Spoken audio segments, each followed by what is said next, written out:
There's a reason education sucks, and it's the same reason that it will never, ever, ever be fixed. It's never going to get any better. Don't look for it. Be happy with what you got. Because the owners of this country don't want that.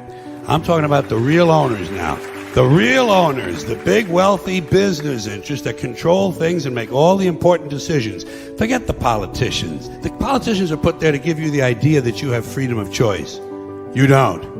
You have no choice. You have owners. They own you. They own everything. They own all the important land. They own and control the corporations. They've long since bought and paid for the Senate, the Congress, the state houses, the city halls. They got the judges in their back pockets. And they own all the big media companies, so they control just about all of the news and information you get to hear. They got you by the balls. They spend billions of dollars every year lobbying to get what they want. Rest in peace, George. Government by the people, of the people, for the people. But the people are retarded. The best way to get something done, if it holds near and dear to you that you like to be able to, anyway, from Charlotte. Another line going from in Florida down to Tampa. Of Putin's kleptocracy. Yeah. America is a nation that can be defined in a single word. I was going to put him. The idea that. Let's be clear. I hear it all the time. Cumulative deficit, I can play for the programs many times over. Has Vladimir Putin been weakened by recent events? It's hard to tell, but he's clearly losing the war in Iraq. He's losing the war at home. And he has become a bit of a pariah around the world. It's not just NATO. It's not just the European Union. It's Japan. It's 40 nations. Well, I'm sick and tired of smart guys. Let me start off with two words. Made in America. Made in America. Welcome back to another night of Shtick with Koolfrogg. You know, I have no clue. I've not heard from America's Shirts. Not heard from him at all. I have no clue if he has any inclination of showing up at all.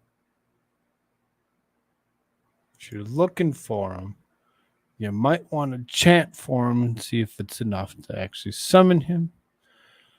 A couple 10 minutes ago, what's up, Daisy Girl? If you're still with us, good to see you. Glad you're here. Beautifully inappropriate. Awesome. Love you, dear. Glad you're here. A few things to go over. Some attacks, largest attacks in Israel in over 20 years. Kari Lake being screamed at and shouted at, being told that she needs to run for and be Trump's vice president. I'm not so sure I was so keen on the fact of that being the thing. But, I might give it a little bit of an attempt. I might. Where is it, buddy? What's going on? Where's the party? Somebody tell me where the party is. Am I missing something? So, Great Liquor. Good to see you. Good to see you. Been having some luck with my PC lately. So I'm expanded my thing and brought myself back out to 3 monitors. So hopefully this works a little bit easier for me tonight. We'll find out as the night progresses. So let's start this off. I was kind of hoping American Shirts was going to be here.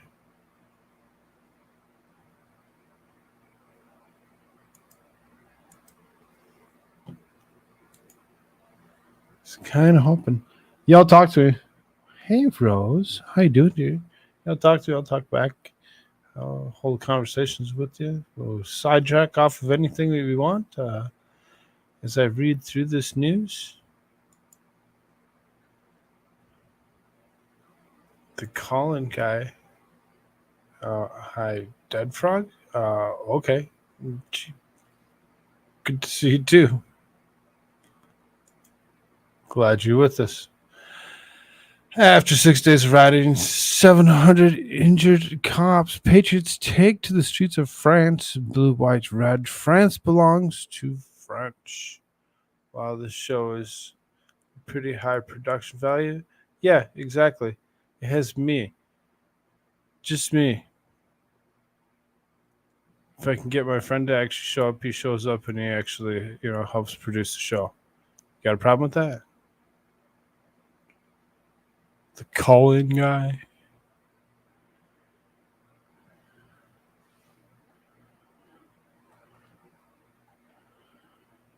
$45,000 police and security deployed in France Sunday night as rioting seemed to abate.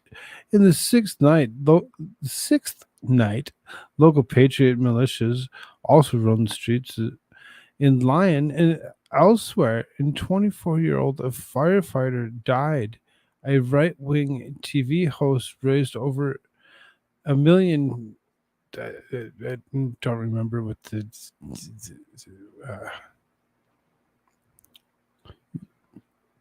for the officer, $1 million for the officer involved in the shooting for 17-year-old. Are you excited to see Trump go to jail soon? Yeah, we'll see. We'll see what happens. I'm not opposed to it. Classified documents in a bathroom. Anybody that wants to actually talk to some guy about some Trump stuff over in Rumble side, there's somebody over there. So either way, what's up, Suzanne? How you doing? I don't really care about the quote unquote production value of my show. If you don't like it, there's plenty of other things to go watch. You want to talk about classified documents that somebody may or may not have, because it's all just alleged, then, we can go from there. You got 9 viewers. It's great. Yeah, well, that's just on the Rumble side. How many viewers I got over here on the 6 on YouTube right now? Why? Because there's plenty of people that are out there that do the same thing as I do. I'm not the only one that does this. There's plenty of people. Which mama do you work at? What the fuck are you talking about? I don't know what this guy's talking about.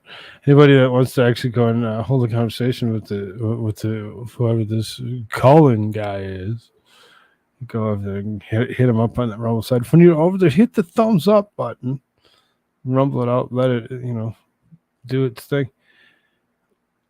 Hey, Charlemagne, how you doing, dude? Good to see you. Good to see you. So as far as this goes, looks like La France en français. Le blanc rouge. La France en français. Le blanc rouge. La France en français. Le blanc rouge. Disturbed young men and women marching through the streets of France, getting ready to actually go ahead and do their thing.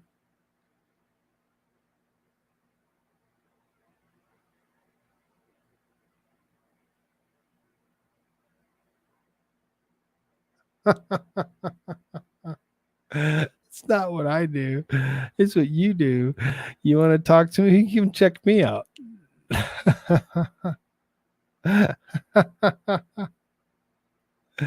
The Colin guy is funny. I'm not calling you. I'm not trying to contact you. You want to contact me? You figure it out. You'll figure it out. You seem to be a smart fellow. You figure it out and you come contact me, and we can set something up, and we can talk to you. I don't have a problem with that. I don't have a call-in number, and I'm not going to give out one. I'm not going to create one, and it's not something that I do. I run this through StreamYard. Sorry, YouTube side. There seems to be a little bit of a conversation that's being had with the call-in guy. I wish I could actually bring the conversation up on the screen. That would be fun. That'd be some great conversation. Koolfrogg has the best fans. I know. I really do. I have the best friends and fans that a guy could actually ask for. But, as far as that goes, this is the most attention you've had in years. No, it's not. Not even close. At Koolfrogg, same name. Go over to YouTube. Go, hit it up. Message through. You'll find stuff that might interest you, and you can get through to me. You want to get a hold of me? That's how you get a hold of me. You're not just going to come talk to you because you're some dude over on Rumble. 157 arrests were made on Sunday night, down from 719 arrests Saturday night, 994 Friday night, and 1,311 Thursday night. 24-year-old firefighter Dorian Damelin Court died in St. Denis trying to fight a fire in several vehicles at underground parking garage. So, when you think about it, 352 or 297 vehicles, 34 buildings were set on fire. When you 352 total fires just in an area as small as it is, really seriously reminiscent of the Summer of Love, especially when I was, I can sense it. It feels the same. It feels the same as it did when I lived up in St. Paul, and as I come out of all of that occurring right around, George Floyd stuff, you really seriously, something happens, some minority gets unalived by a cop, and all of a sudden it's, oh my God, look what happened.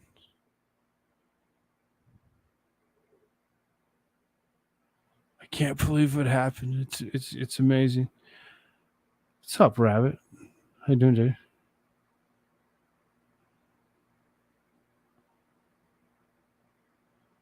Oh, sleep well. Sleep well. So, I just, it's something that we're going to be paying attention to, I think, for a while. Probably pretty much through the rest of the summer. We're going to watch Paris, France burn down.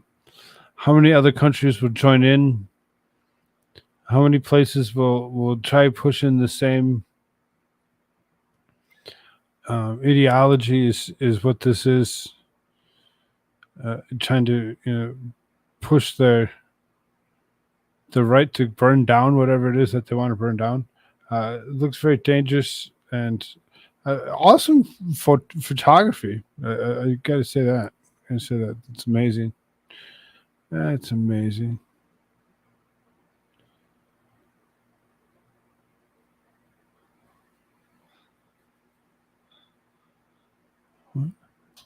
Nobody sniffs Trump's farts. Really? That's what you want to know? That's the hard-hitting questions that are just so important that you need to get out there. The calling guy's silly.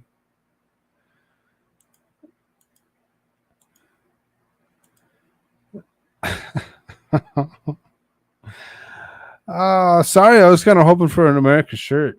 Where is he? What is he doing? What is he doing? America shirts, where are you? I know that you'd love to actually have some fun with this.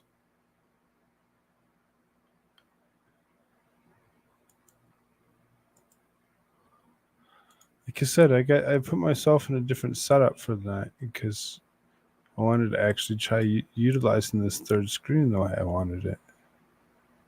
It seems to be working all right. Because, my production value is just me and what I have. If you like what you have, you see, hit that like button for me.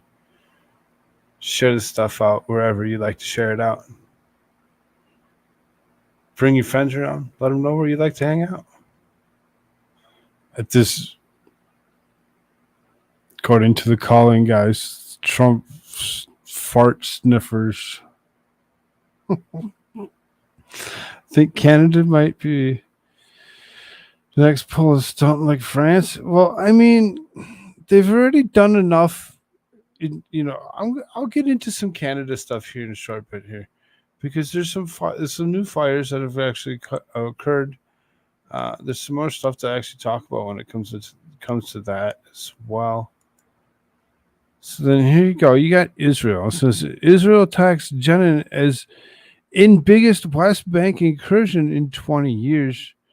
Israel has launched a major aerial and ground offensive into the occupied West Bank city of Jenin, its biggest military operation in the Palestinian territory in years, and what is described as an extensive counterterrorism effort. At least 8 Palestinians were killed and 50 injured, 10 seriously, in an attack that began at about 1 a.m. on Monday, and a death toll that is likely to rise, according to Palestinian Health Ministry. Now, there's confusion on some of this. Some say that you're supposed to actually be with the Palestinians. Others say that you're supposed to be with the Israelis. And when you actually think about which side is doing what, it's really the United States that's behind Israel. It's not that the United States is really behind Palestine. It never seriously had been. But something seems to get kind of misunderstood as you start spinning our left and right wing ideologies. What's up, Great Liquor? Good to see you. You're over here? There's somebody over on the Rumble side that's sitting there chatting it up, having a good old time, trying to call me out for being a potential Trump fart sniffer, in his words. It's so good. Glad you're here, though, brother. Glad you're here.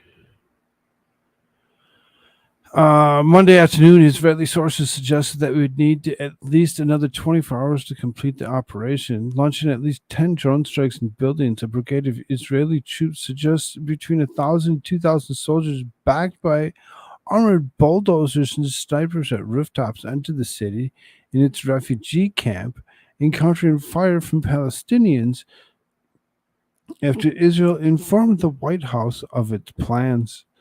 The streets of Jenin were deserted on Monday, except for the crowds of people outside the nearest hospital, watching the gun battles at the main entrance of the camp at the end of the street. Black smoke from burning tires and tear gas filled the air. Ambulances struggled and crossed impromptu Israeli checkpoints as explosions echoed around the city. Calls for the support of fighters rang out over loudspeakers in mosques. The White House said it defended Israel's right to security and was monitoring the situation on the West Bank closely. So we're supposed to be behind Israel, according to what the United States wants. Now, we've questioned the United States and its current government on both sides, not just one side of the aisle, but both sides of the aisle. We've questioned it over and over again. What is the intention of, what these, what are they trying to get at? Who's backing who? Because there's a couple Democrats, Ilhan Omar and her little group of friends, AOC. When you actually look at them and the way they actually talk about how they would actually, they're more behind the people of Hamas as opposed to being behind the people of Israel. So which one is it? Which one is it? What are we supposed to actually believe that we're actually supposed to be supporting? And why is it that we're actually have anything to do with we've been part of this Israel thing forever. It's like we're never ever going to leave that area. That area is super highly contested, one of the most hard hit area of war ever since forever. I mean, there's always been some kind of war going on in that area. It seems like we always have something going on. She's saying Trump 2024. I'm down. I'm down with you. I am. I really am. I really seriously. The only way that he isn't going to be what he is, what he should be, which is the man of the people that love him all so much. Now, when it comes down to it, seems to that there's a lot of people that are also on the other side of that actually look at him as being, just the worst person on the face of the planet. And you ask them to name off things and reasons why they feel that Trump is the worst person for the job, and they can't ever answer it. They just start calling you names.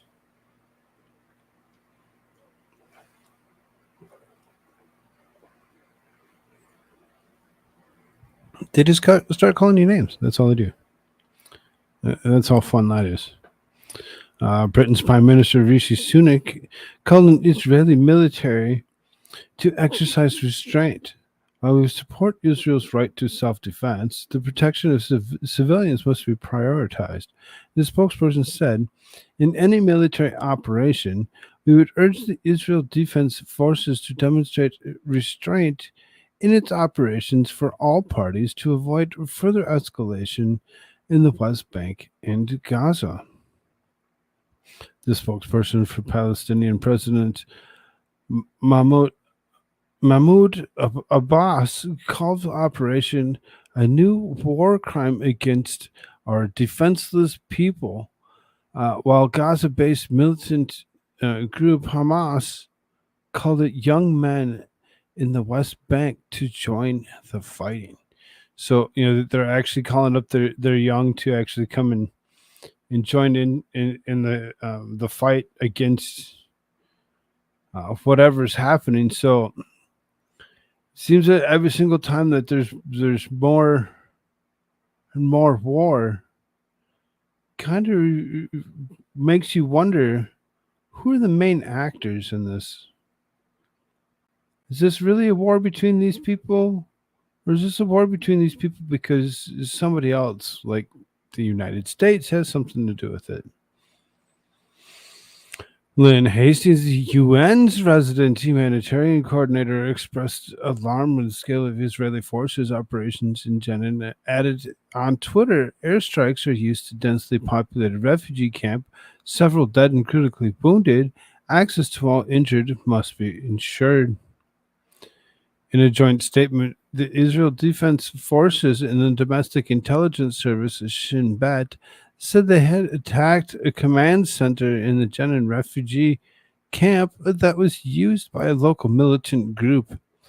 Images from inside the Jenin showed armed and masked Palestinian fighters on the streets as gun battles and explosions continued into Monday morning.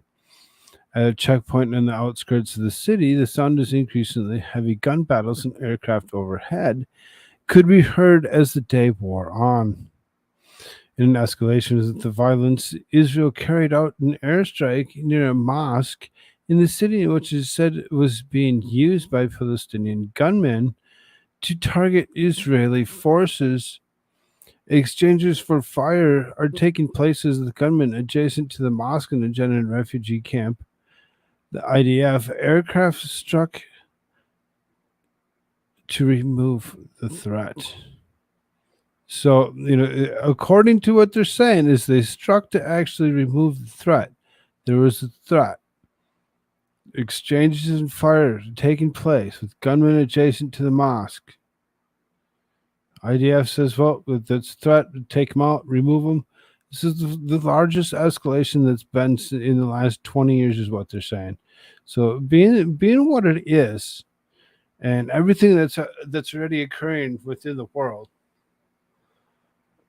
all the other things that are already occurring in the world, we're now back here in Israel, watching them fight again,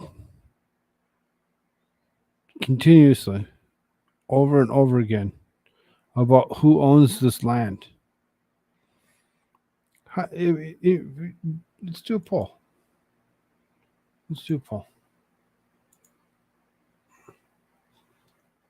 Who owns the land?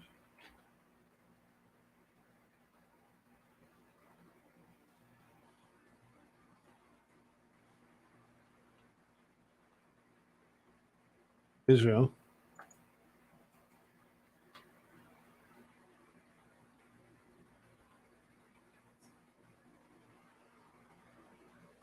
Make sure I spell that right.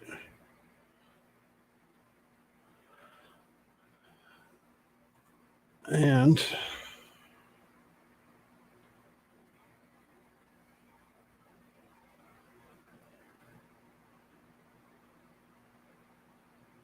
who owns the land? Israel. Palestine. With the United Nations.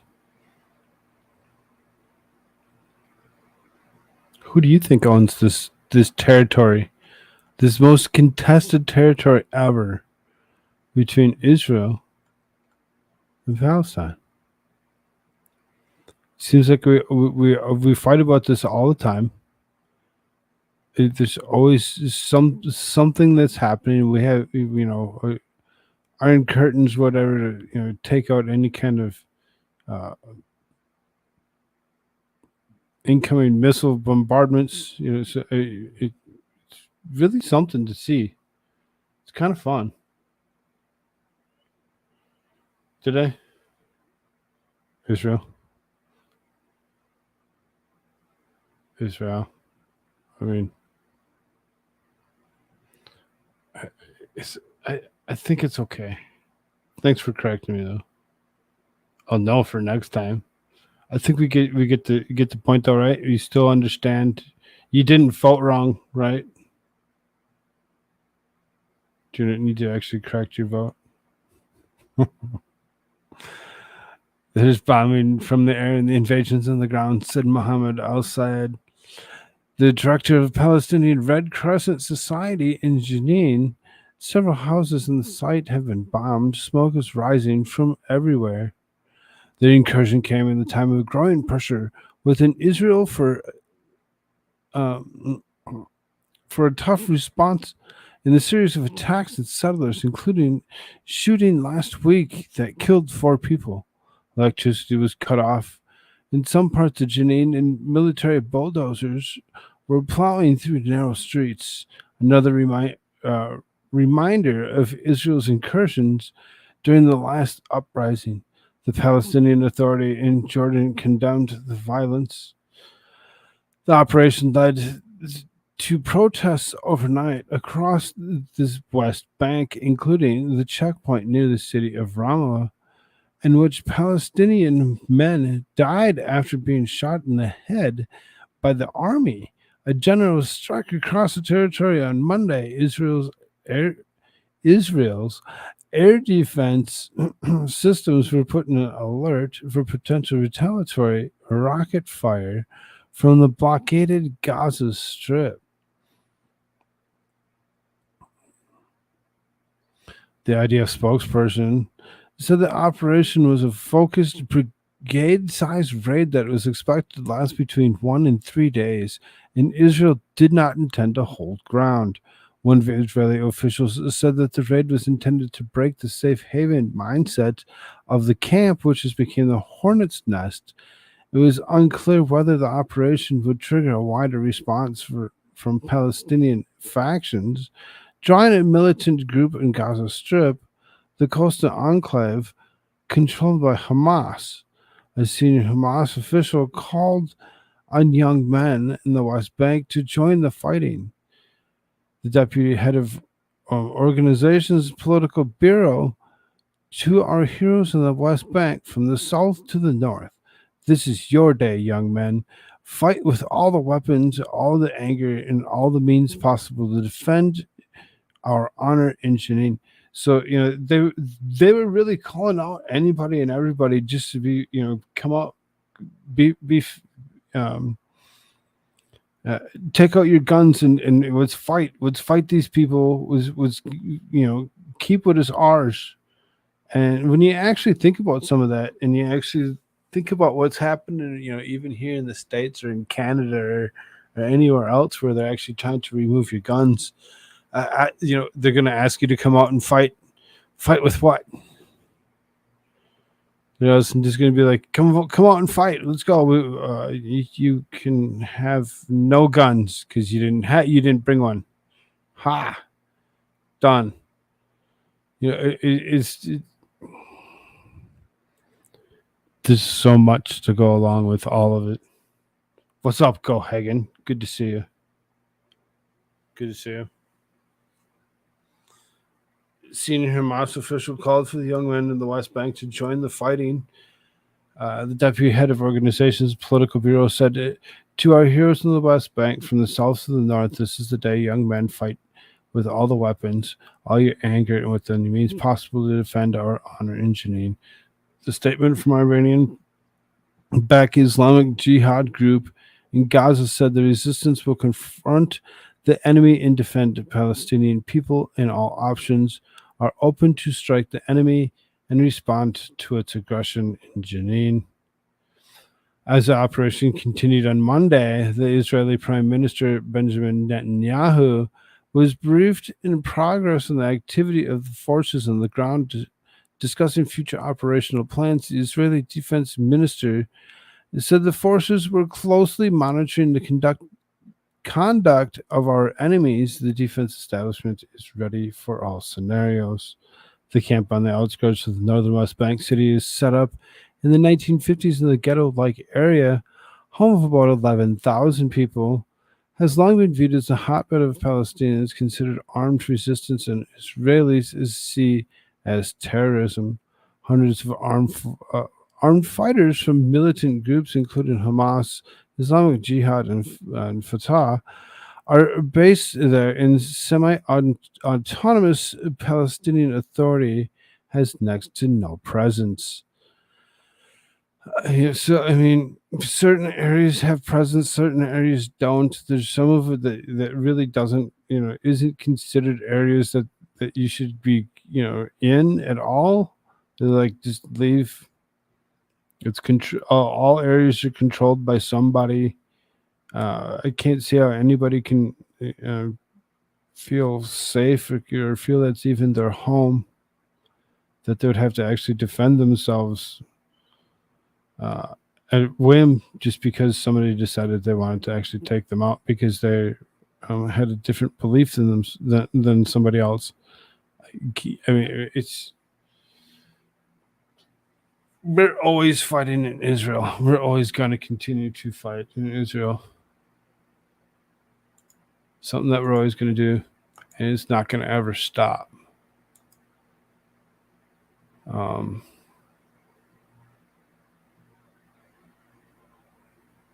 So then,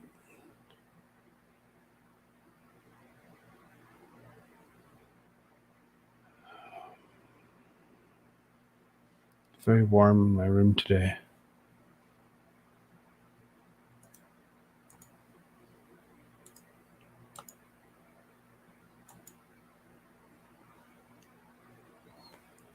Here you go. Taiwan rehearses missile attacks and invading forces. Taipei's military has reportedly held drills simulating its response to the invasion amid rising tensions with China. Taiwanese military forces were reportedly carried out Live fire drills along with the self-governing island's southern coastline practice in the response to possible invasion amid rising fears of Chinese attack. So, due to rising fears in Chinese attacks, Taiwanese military forces have stepped up their game.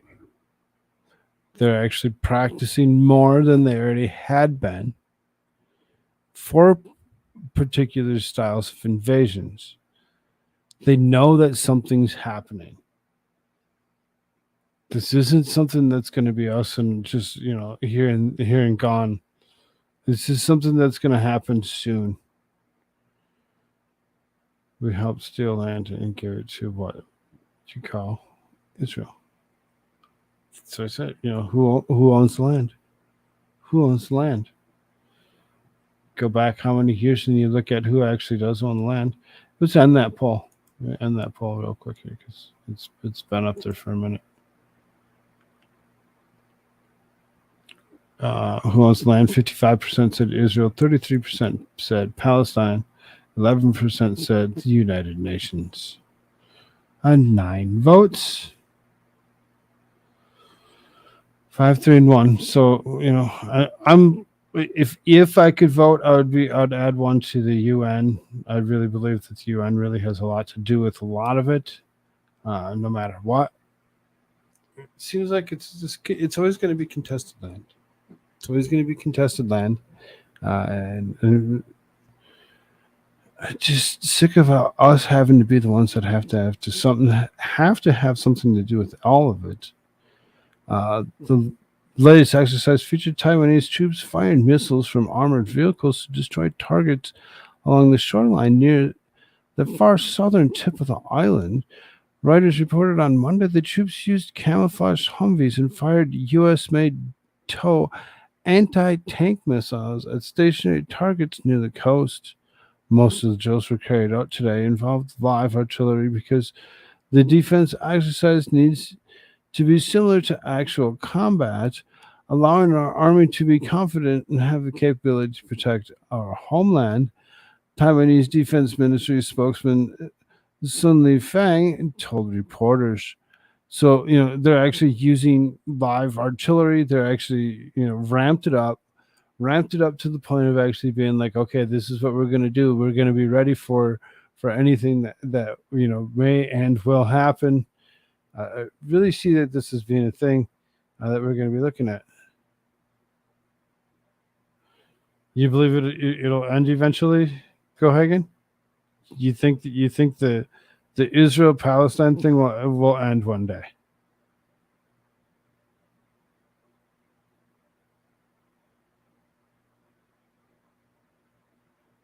Yeah.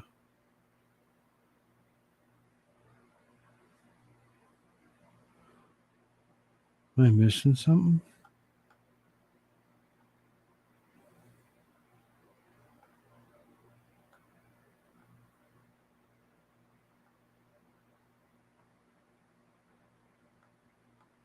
Who are you saying hi to? Who are you saying hi to, Dev? Is there somebody I'm missing? Somebody that should be seen that I can't see?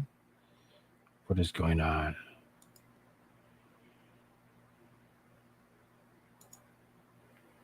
Sometimes the moderation stuff turns itself off, so I can't see things that are actually live streaming. Live streaming is a pain in the ass. It really is.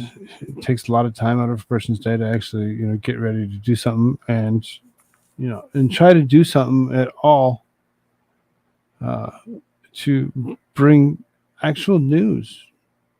So the Chinese government claims sovereignty over the Taiwan and considers it to be a breakaway province. Chinese officials have vowed to reunify with Taiwan by force if necessary. The ramped up military drills in the region after then U.S. House Speaker Nancy Pelosi made a controversial visit to Taipei last August. Taiwan's military is set to hold an annual Hong Kong War Games later this month to test the readiness in face of the Chinese invasion. The exercises will reportedly include combating a blockade of utilizing civilian airports in the event of military airfields being destroyed in a war. Former Taiwanese Defense Minister Fang Xingquang warned in May that the island might have to pay for an unthinkable price if it accepts free weapons from U.S. current defense chief Chu Chang said Taiwan must negotiate with the Pentagon on receiving $500 million worth of military aid, including missiles and logistics services. Beijing is accused of Washington of emboldening Taiwanese separatists and has repeatedly scolded the U.S. for heightening tensions by selling weapons to Taipei.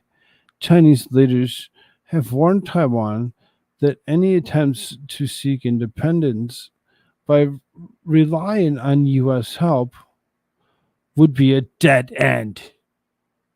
Done. Finished. Finito. No longer. They want nothing to do with them. They want zero things to do with them whatsoever. If that was the case, if the U.S. was going to actually stand the ground and actually be there, like they say they're going to, the Chinese would actually just eventually attack. So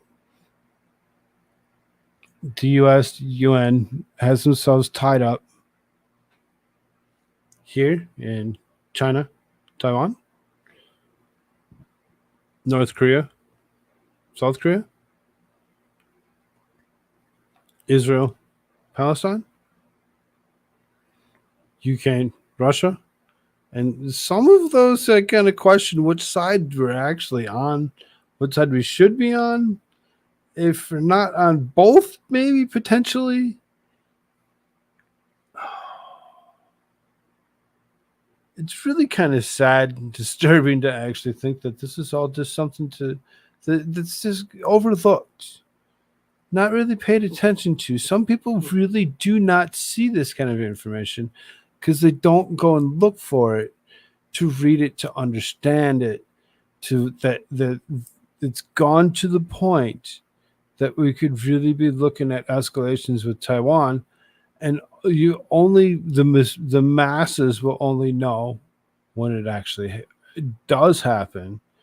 As we're actually seeing it, happen in front of our faces slowly. Every day it seems like there's something new, something just slightly different that's giving us a little bit more information. That was from RT.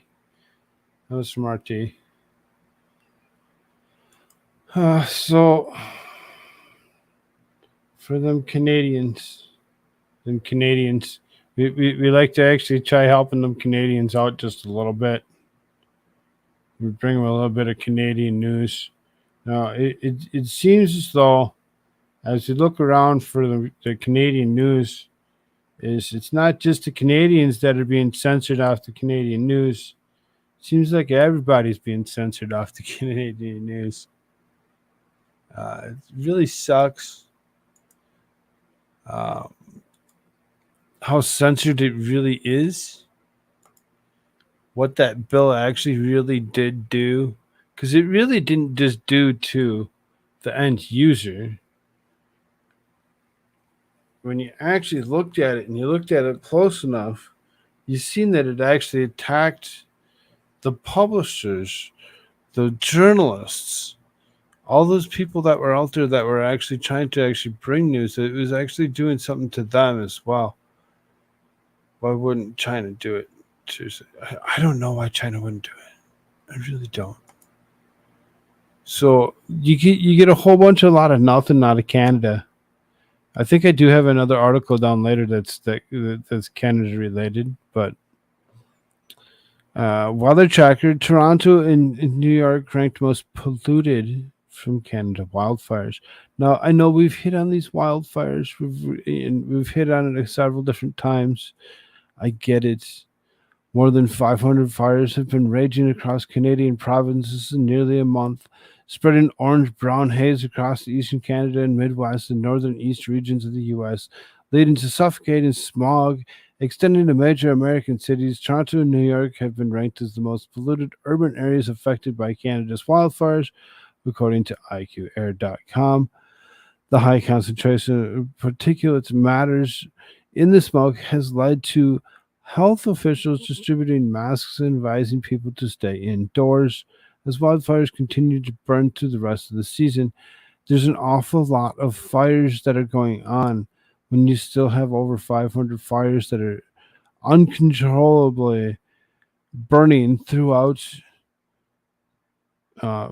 Canada, spewing this smoke and sediment into the air that everybody's breathing in, that everybody's trying to still work through. There's a lot of loss for the season. There's a lot of those that have depression that's cured by sunlight, vitamin D. But they take Western medicines instead because they don't get enough sunlight and vitamin D. So we should reduce the sunlight and vitamin D to make them even more depressed. Let's burn the woods. Send the smoke pouring across the planet, suffocating life. Suffocating life. That's what it's doing. So, I know. Sorry, Canada. That's all the news you get from Canada. Why? Because I couldn't find much news on Canada. I don't know what's all happening in Canada. I'm going to do a little bit more digging and see if I can't find a couple more stations that will actually, places that will actually do more Canada news.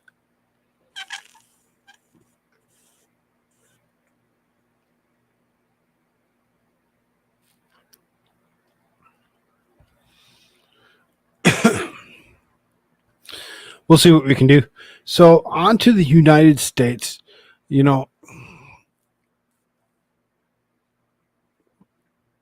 This guy, this fool.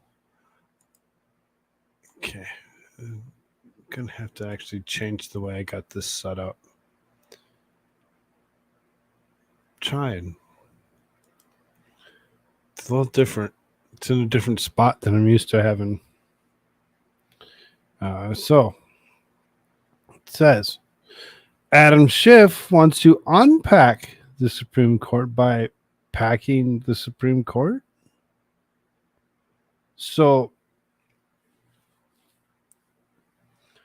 not that he would try reducing the courts in any way, shape, or form, but he would pack the court in his favor to unpack what he considers a packed court.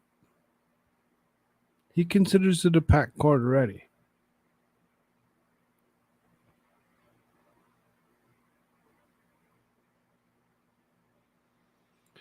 Why wouldn't China do it seriously? I don't know why they wouldn't. Hey, is it okay in Palestine? It was okay in Palestine. I don't know. I don't know if I really can't. That's why I said I'm confused on the whole argument on the Palestine thing or whatever. What side are we actually supposed to be on? And who chooses which side you're on depending on your political beliefs? There's a big, huge confusion on that. I really don't know what side we're actually supposed to actually be on. I think that's kind of a lost, something that's been there for so long. It's lost. We've lost it. We no longer know exactly what that is. Just saying. That's my opinion on that. I think we've lost it. We don't know. Before we get to Schiff, let's first revisit the workings of the left-wing mind. When Democrat politicians can't win by existing rules, the first inclination is to cheat. When cheating doesn't work, Democrats then try to change the rules. In two significant examples being voting in some particular types of laws in the Supreme Court. in 2016 presidential election was a perfect example of the first. After Hillary Clinton won the popular vote but lost the Electoral College vote, making Donald Trump the 45th president of the United States, Hillary and the Democrats howled at the moon about eliminating the archaic Electoral College and electing presidents by popular vote only. Needless to say, if Trump had won the popular vote and Hillary the EC vote, Democrats would have fiercely defended the Electoral College. And I believe that the Republicans would have actually done the same exact thing as when they screamed the other way and been like, oh, the Electoral College this, Electoral College that. It just, they use it as like a talking point. When it comes down to it, I really don't think that people really understand the Electoral College completely, and I think that's why it gets so misconstrued as it is. As a critical necessity of the election fairness, likewise, Democrats have worked feverishly to change voting laws. They say to make it easier for all Americans to vote, when what they really want is to make it easier to cheat. In the case of the Supreme Court, Democrats continue to see over Donald Trump's nomination of 3 conservative associate justices now on the bench, Brett Kavanaugh, Amy Coney Barrett, and Neil Gorsuch, given the conservatives a 6-3 majority.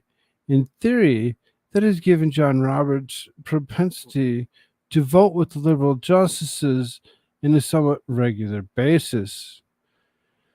Histrionic Democratic lawmakers like California Democrat serial fabulous Rep. Adam Schiff absurdly declared the SCOTUS is therefore packed, historically defined as expanding the number of justices on the court, which was originally pushed by Democrat President Franklin Roosevelt, who wanted to add justices who would support his New Deal policies. In the 1930s, FDR failed in his effort. The number of justices has remained at 9 since 1869. And when that was actually gone through and over in Congress, it was Joe Biden that said it was a boneheaded idea that they did what they had done to pack the courts when they did. So, let's see if he goes against his own word and continues to be the hypocrite that he is.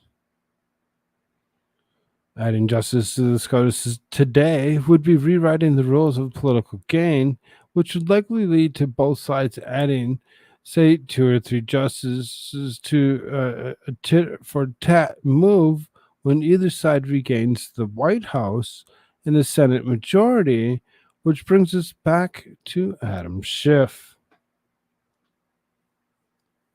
Brings us right back to Adam Schiff. Schiff is bizarrely calling to unpack the Supreme Court by adding more justices to the 9-member bench. Expanding the size of the Supreme Court isn't extreme or unprecedented, but the opinions of the court certainly are. So you're going to purchase opinions. Wonderful. Thank you, Adam Schiff. Thank you for letting me know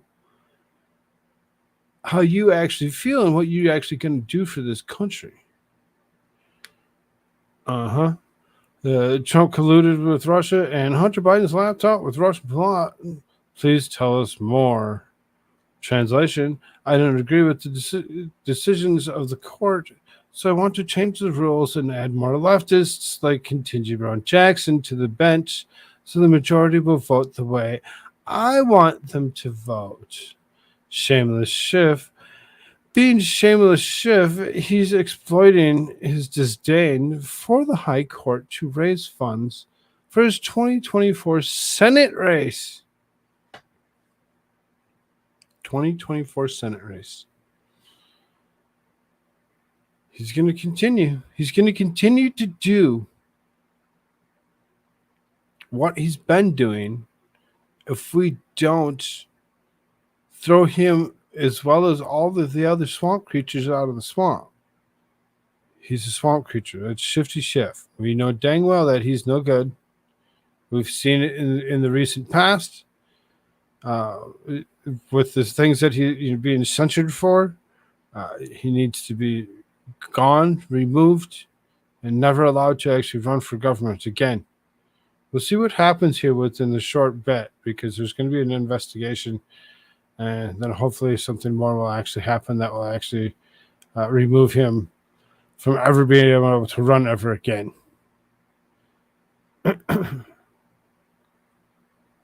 the U.S. Senate, I'll keep the fight to expand, reform, and unpack the Supreme Court. If you're with me, join us. Democracy matters. And the Truth Challenge, Adam Schiff gang. How comedic. This fool. Schiff went on to explain that his plan to unpack the court contains 3 changes, tweeting, "When I say we have to unpack the court, that means 3 things. Expand the number of justices in the court, institute term limits, institute term limits? I mean, if you can institute term limits, you institute term limits for almost everybody, not just the lifelong appointed judges.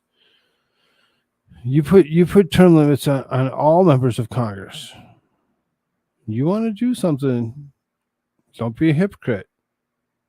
Don't be a hypocrite. Do it to yourself too. Do it to yourself too if that's what you're going to do. Expanding the number of justices in the court, I really disagree with it. It's in Joe Biden's words himself, it's a boneheaded idea.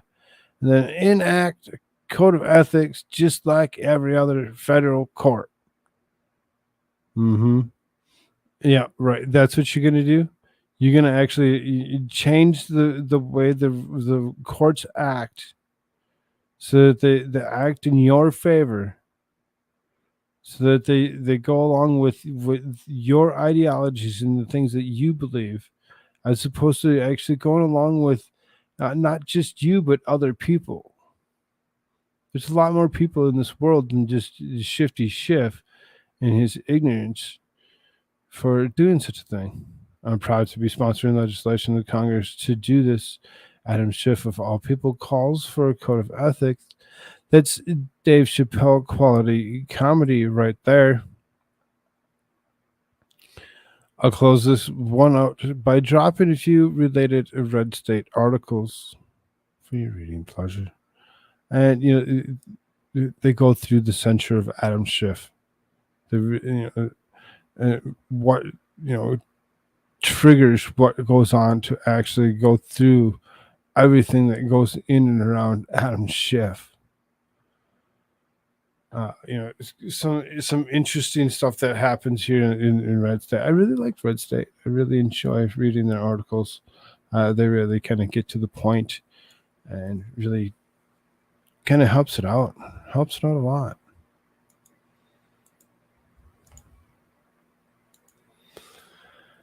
So then, where's shirts?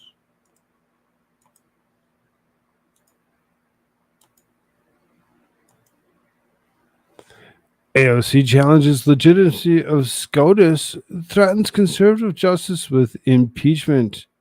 So, you got one guy in Schiff going running around and saying that he's going to actually pack the courts and he's going to make it the way he wants it. And you got this other one that's sitting there screaming, "Oh my God, we need to actually go and impeach certain ones because we don't believe that their conservative values are something that matters, and we need to actually take them down because it's something that we need to do. It's ignorance from and hypocrisy from the left." Radical Democrats Rep. Alexandria Ocasio-Cortez went on CNN and accused the Supreme Court's conservative justice majority of abusing its power while threatening them with impeachment. AOC is demanding Congress impeach the SCOTUS justice after their ruling with affirmative action conflicted with its own political beliefs. The Congresswoman called for the Supreme Court to be packed and said that impeachment must be on the table. That I believe is an expansion of power that we really must be focusing on, AOC said in a statement loaded with falsehoods. The danger of this court and the abuse of power in this court, particularly as it is related to the entanglements around conflicts of interest as well. The courts, if they were to proceed without any check on their power, without any balance in their power, then we start to see an undemocratic and frankly dangerous authoritarian expansion of power in the Supreme Court, she falsely claimed. I love it. It's slay. I love how they. And she claimed, this is what she claimed. This like goes along and they put extra words in there or whatever. It's so much fun. But you know when it comes down to it, projection from AOC is something that has a tendency to happen. You get a lot of projection out of her, which is what we are seeing now from the overturning of abortion rights, the ruling that discrimination and frankly stripping the full personhood and dignity of LGBTQ people in the United States. These are the types of rulings that signal a dangerous creep towards authoritarianism and centralization of power in the court. The court has not been receiving adequate oversight necessary in order to preserve their own legitimacy.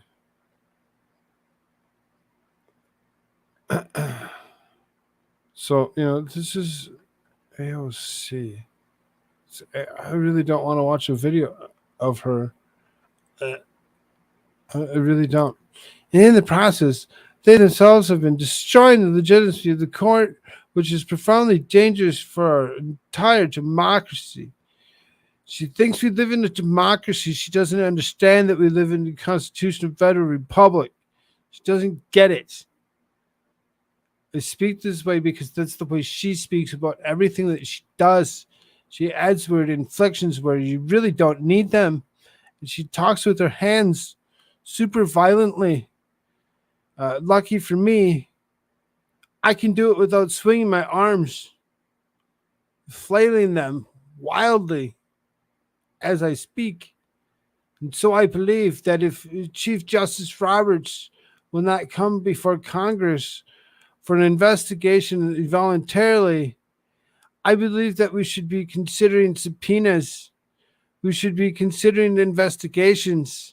We must pass much more binding and stringent ethics guidelines where we see members of the Supreme Court potentially breaking the law. And we saw in the refusal of the Clarence Thomas to recuse himself from cases implicating his wife, J6. She really seriously has a problem with a couple justices and would like to do whatever it is possible for her to actually eliminate these particular justices and have it reduced to the point where, you know, there are no conservative justices, and then you really seriously would have a super packed court that we'd never see the end of.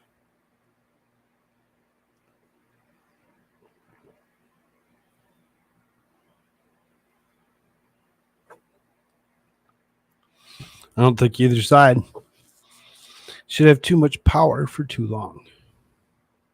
I really don't. I don't agree with it. I disagree with it thoroughly. That's the way it should be. The way it should be. And there's nothing we should actually do to go against that. So Buttigieg. This guy. Buttigieg weighs in on 303 Creative SCOTUS case and it's really is something. This is last week. The Supreme Court ruled in Creative LLC versus Elenis, and the government cannot force Americans to express messages that violate their sincerely held religious beliefs. Reacting to the court's decision, siding with Christian web designer Lori Smith, Transportation Secretary Pete Buttigieg claimed the case was a solution looking for a problem. I think it's very revealing that there's no evidence that the web designer was ever even approached by anyone asking for a website for a same-sex wedding. Matter of fact, it appears this web designer only went into the wedding business for the purpose of provoking a case like this. Buttigieg told Dana Bash in CNN's State of the Union. In that sense, I think there's something in common between the Supreme Court's ruling and what we're seeing happening in state legislatures across the country, which is kind of a solution looking for a problem. In other words, sending these kind of things to the courts and sending these kinds of things to state legislatures for the clear purpose of chipping away at the equality and rights that have so recently been won by the LGBTQ plus community.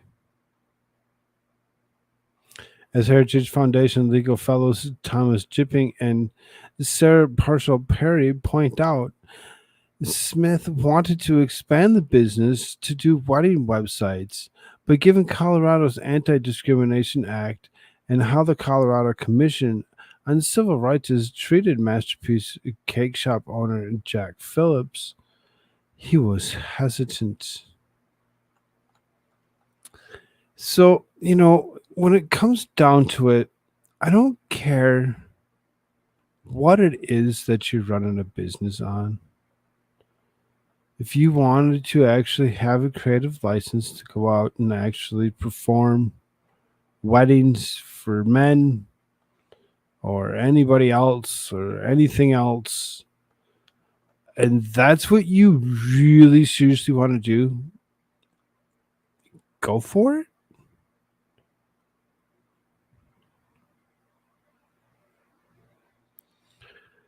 It's kind of strange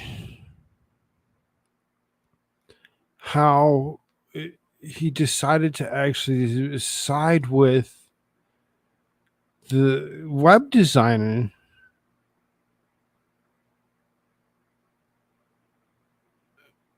as it was okay that this person went ahead and created a problem.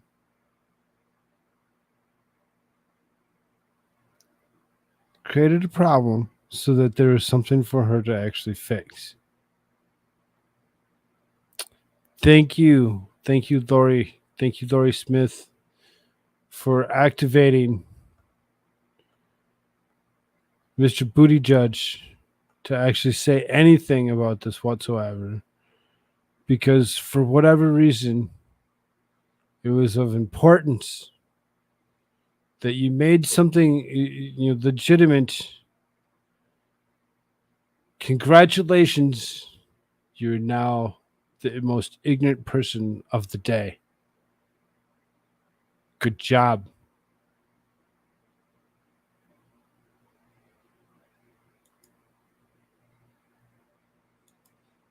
Good job. Good job.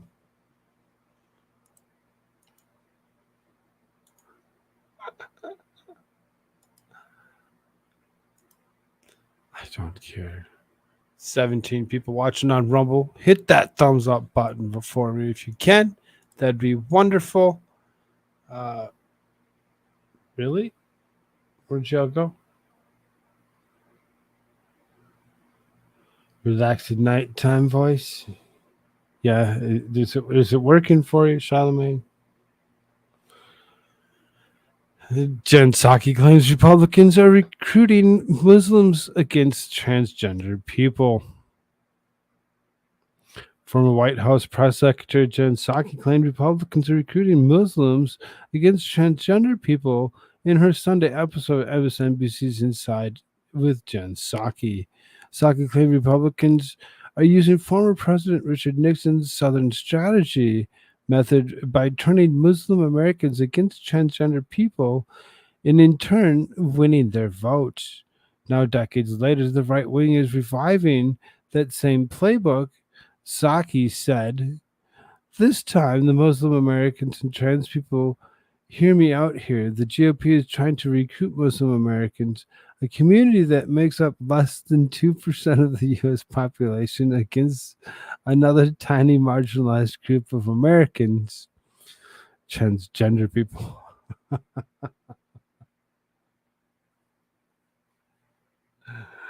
What do you what would you like to actually call that? What she just did there was a gaslighting at its finest. Actually, trying to actually point something out that isn't true because you feel it's necessary to ignite things, to make to stoke the flames, to ignite more and more hostility between small groups. If it was anybody that could do any better of a job than Psaki right now, I really don't know who that would be. I really don't. She further claimed that the Republican Party's alleged conspiracy theorists have Muslims public enemy number one for several years until deciding to shift their fear-mongering toward transgender people. Who better to go after than the new enemy with old enemies, she continued, before playing 2015 footage in Fox News. Laura Ingraham was saying Muslims coming to the U.S. could be radicalized. Now, if you can believe it, Laura Ingraham rallied Muslims against books in schools and LGBTQ plus themes. Psaki referenced the Muslim community in Dearborn, Michigan, who called for the ban of sexually explicit books from a local school district. A school board meeting was canceled as Muslims protested the books by holding up signs reading, "Homosexuality is a big sin, and keep your dirty books in the closet." The school is reviewing 6 books in the library, including "This Book is Gay," "Ins and Outs of Gay Sex," "All Boys Aren't Blue," and "Descriptive Memoir of Queer Black Boy." Former press secretary compared former President Donald Trump to former Alabama governor and segregationist George Wallace. She played a video of Trump saying on June 10th speech, "People go crazy when she starts talking about transgender people." So what you just heard in the video, that sounds like an awful lot like the reminiscent of what George Wallace, a staunch segregationist, once told a newspaper editor, "I tried to talk about good roads and good schools and all those things that have been part of my career, and nobody listened.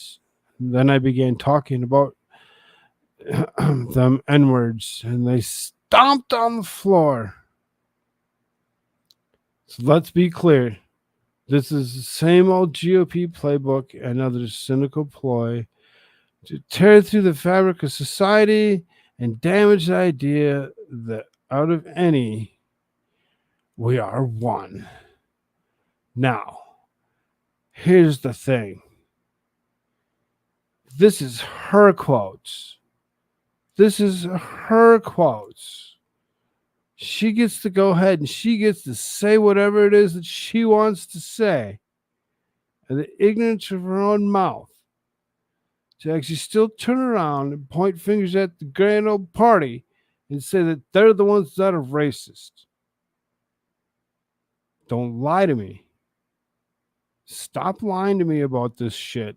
I'm telling you right now, is the ignorance of the left right now is very disturbing. It's very upsetting. I really don't like it.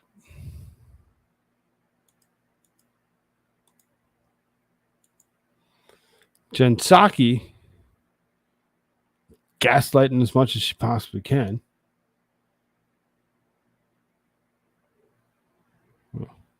Awesome.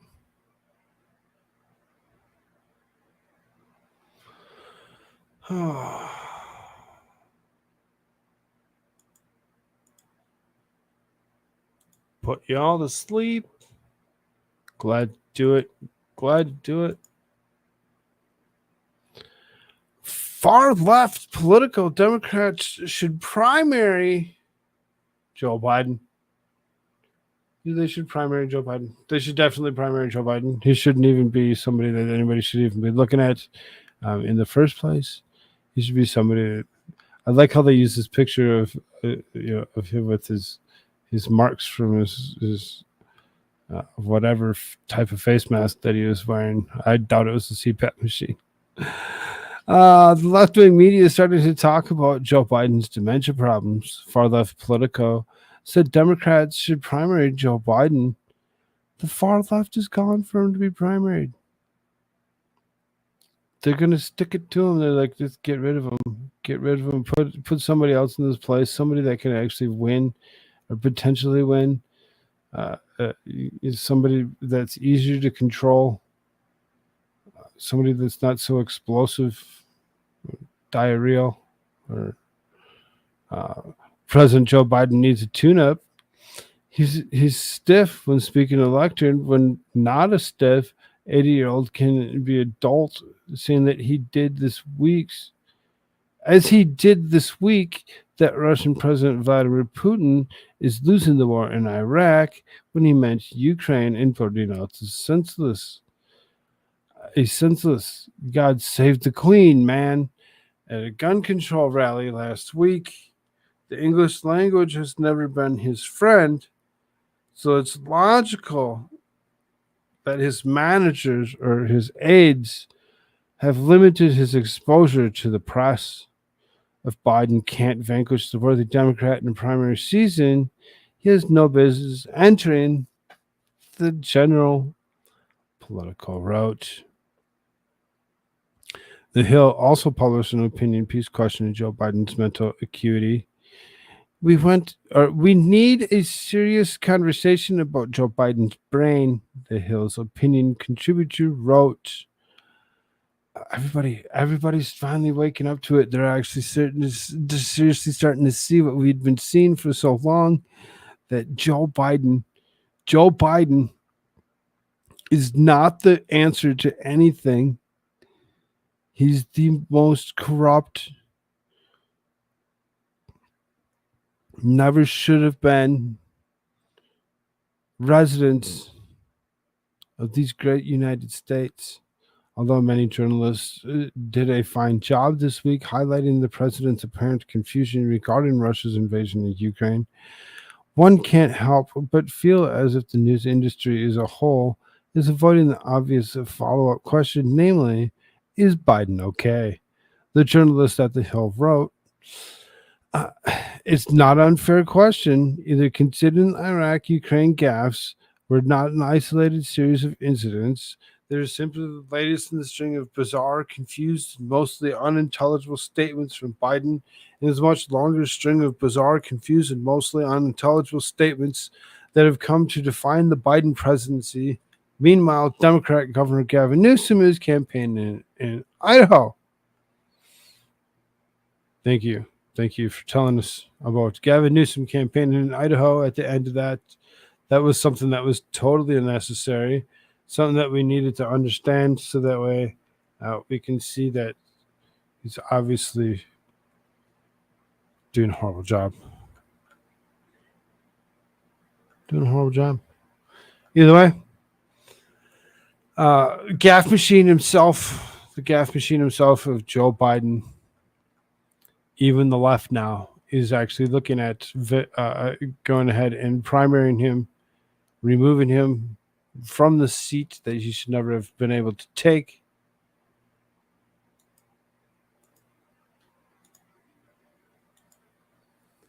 Just my opinion.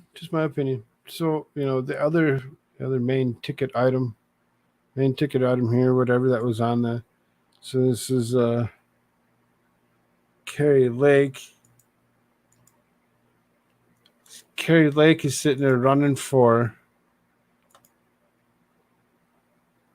anything that she can actually get, anything that she can put her hands on, she's going to actually go and run for it. She's going to actually try getting whatever it is that she possibly can, pick up a seat. So this is VP, VP, VP.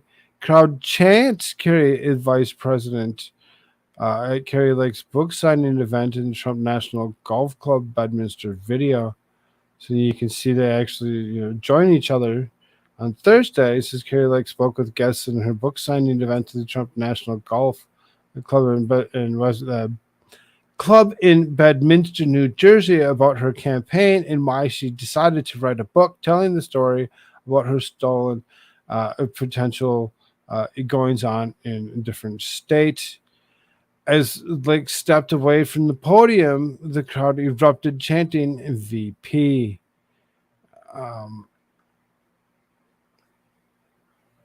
Let's just go to the chant. Let's go to the chant. Where's the chant? Come on, no. Tell me they removed the chant. So I'm just so honored that you're all here tonight. We have a table full of books. When I wrote this book, like most politicians write a book when their consultants say, we've got to have you run for another office. The consultant writes the book.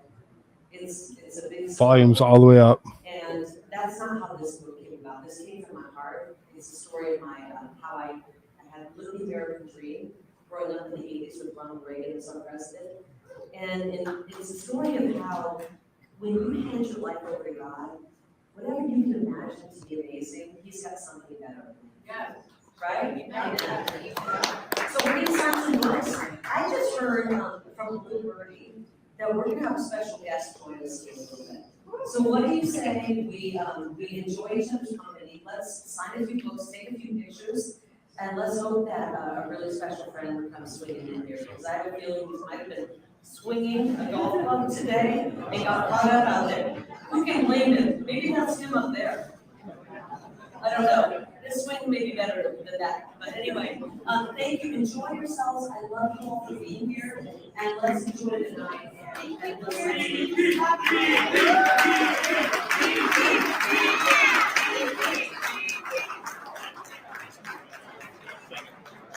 So I mean, it's not a lot. I get that. It's not a lot. It's just at the very end of a fairly important speech about her book that she's actually, pushing and tried to actually get out there for people to actually read, so that people understand what actually did happen in and around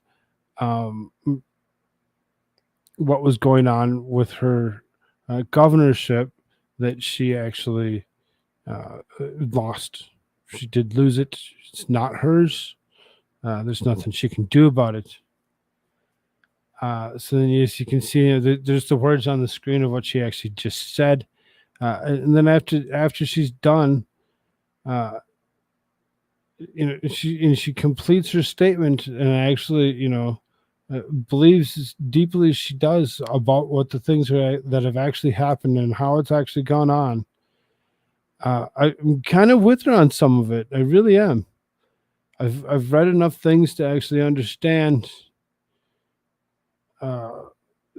my feeling towards such a topic. I really do feel that she was actually screwed, and now that she actually gets a chance, I would find it very interesting for her to actually pick up a vice president's spot. That would be very interesting to see. Be very interesting. She'd be super active and be everywhere. Be everywhere, as opposed to where Kamala Harris has been, which is only to someone's bedroom.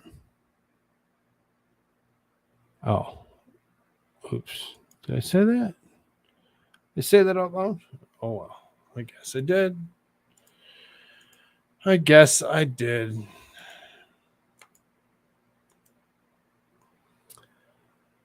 Massive storm brewing in South Carolina after Lindsey Graham booed off stage. So now, yesterday we talked about we had brought up the conversation, the little speech that was had from Lindsey Graham at Donald Trump's speech.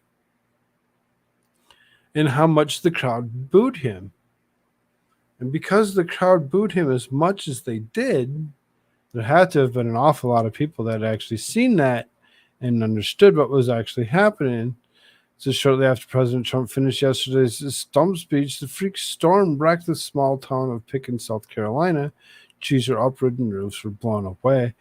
One day later, the power was yet to be fully restored, while nearly 3,000 residents have a hand at cleaning up. But considered the way the crowd of 50,000 welcomed Lindsey Graham to the stage yesterday, latest forecasting suggests bad weather has not just begun for the political establishment of the Palmetto State. It was an odd, wild storm and only touched 2 counties, explains film director and friend Andrew Mullinax in a Sunday afternoon phone call here in Pickens County and Greenville County. There's Trump's plane landed and took off. Mullinax says the freak storm blew in just about an hour after Trump took off, leading to his more conspiratorial mind to wonder if it was because someone modified the weather. It tore the whole town up. Mullinax says, while laughing at my suggestion that the storms resulted from a mock rain dance, there are trees down everywhere. For just 10-minute storm, it was monstrous. Oh, wow. It took out a bunch of power lines. Knocked the city out of play for a bit. That's awesome. A very interesting article on how they actually speak of the storm and its respect to the likenesses of Lindsey Graham. Called the outgoing chair of the Pickens Republican Party, Tim Bruce, and asked for his perspective on the inclement weather event, the storm. He had afterward. Bruce asked for a playful response of the storm we had before. The storm before it was a forefront for the conversation in Republican Pickens, and the result of the massive Trump rally that nearly booed Senator Lindsey Graham into the next stage. It was funny. I was watching what looked like 80-year-old ladies who were standing out there in the heat, and they were just giving him down the country, booing him. Current Pickens GOP chair Bob Federley says the reaction is more evidence of how out of touch Senator Graham is with the grassroots constituency he's known to brag about.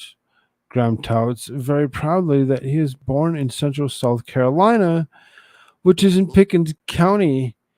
But to give you an idea of how detached he really is from us, he came up to one of the members of the Trump rally and said, "Hey, how's Teddy doing?" Federley explains that Teddy, Senator Graham, was looking for passed away after a hard battle of cancer in 2020. He had no clue. And then they threw on top of that a war in Ukraine that's very unpopular with our members, and we're very aware how quickly he processed Trump's judicial nominees, but he did the same thing for Obama and Biden. So frankly, we're not impressed. Nobody is. Nobody's impressed with Lindsey Graham. Nobody should be impressed with Lindsey Graham. Hopefully Lindsey Graham is actually one of those that actually gets primaried. By anybody. Anybody can be better than what he is. He's one of the most corrupt, most disturbing people out there.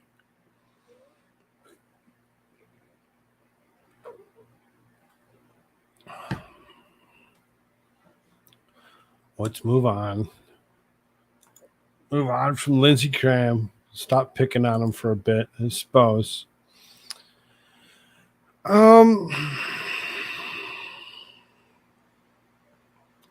This is something that's kind of disturbing in itself. Something that really kind of breaking, DC fire hazmat crews find cocaine hydrochloride near White House. This is independent DC journalist Andrew Layden has reported that the United States Secret Service has just shut down the streets near Lafayette Park and Ellipse Pennsylvania Avenue. Hazmat crews were also spotted inside the gate of the West Wing of the White House as they received reports of a suspicious substance being found. DC hazmat crews tested the suspicious substance and reportedly tested positive for cocaine hydrochloride. Cocaine hydrochloride is a local anesthetic used by doctors. Why would this drug be found near the White House in Lafayette Park? It really seriously doesn't give a good answer on why it was there, what was actually the problem, or why it was that this particular substance was the substance that was found. As if it is what they say it is,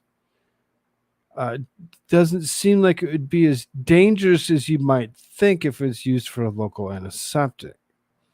So then when it actually comes down to it, I was looking around trying to find anything else that to go along with this particular situation. And here's hazmat situation. A White House leads to cocaine discovery they want you to believe is something else. So like the White House grounds were evacuated on Sunday after an initially unknown object was discovered. A representative of the U.S. Secret Service verified the incident, saying U.S. Secret Service uniformed division officers located an unknown item in the White House complex. As a precaution, the White House grounds were evacuated. The D.C. Fire Department's hazmat team responded. Along with the blocking access to the White House, the Secret Service dispatched the hazmat crew to the intersections of 18th Street and Pennsylvania Avenue. Since then, all roads have reopened, and the representative said. Later, D.C. emergency medical personnel determined that the object was non-hazardous, according to the reports. It is cocaine hydrochloride. So, they're actually, they don't know. They're just, it is tested, and they're like, oh, it's actually this. They're like, oh, no, it wasn't that. It was actually this. When it's actually saying it's the same damn thing. It's saying it's the same thing.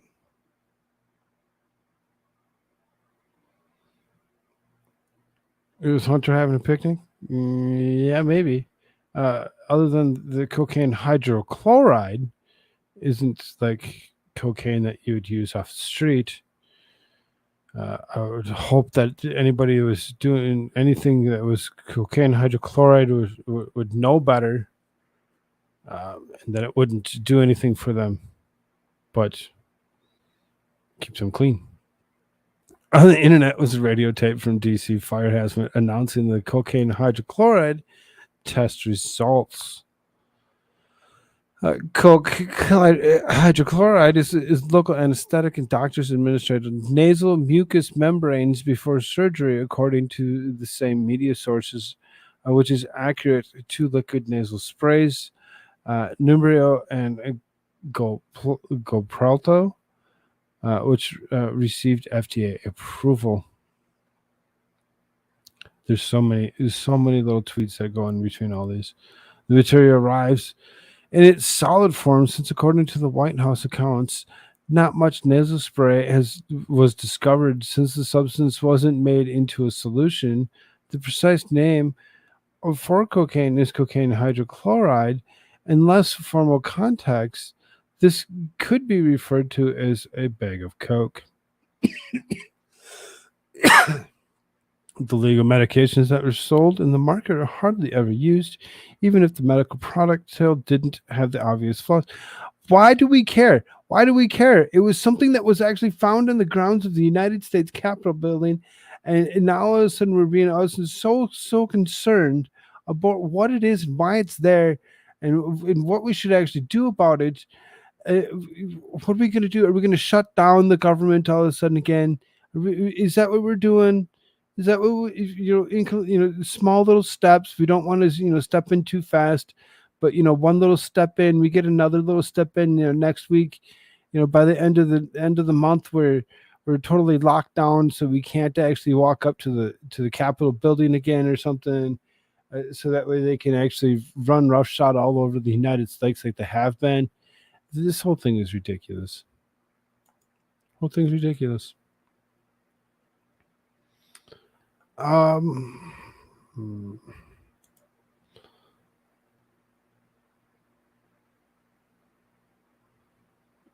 No. So on to some other news. Other news. I'm gonna actually create something where I actually go into doing other news.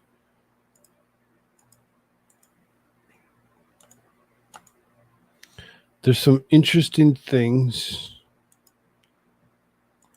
that have occurred. Fright over crack in North Carolina ride serves to reminder of risks at amusement parks.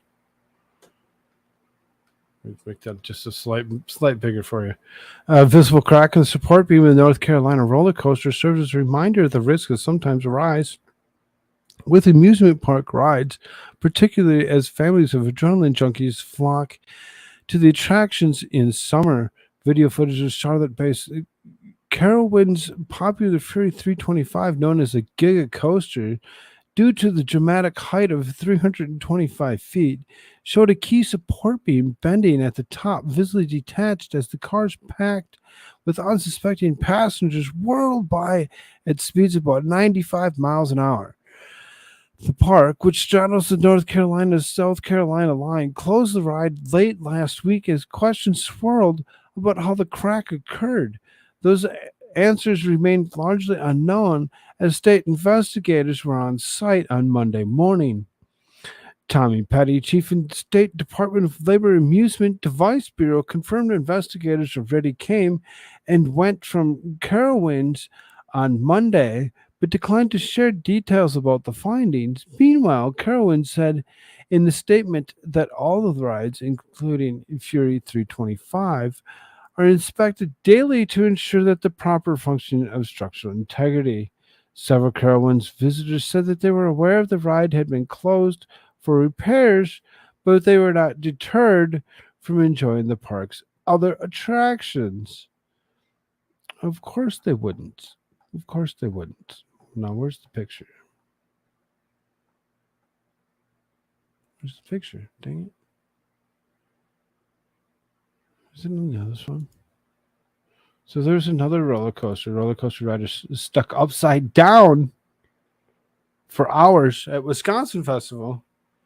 Maybe this one actually has the picture of the other as well.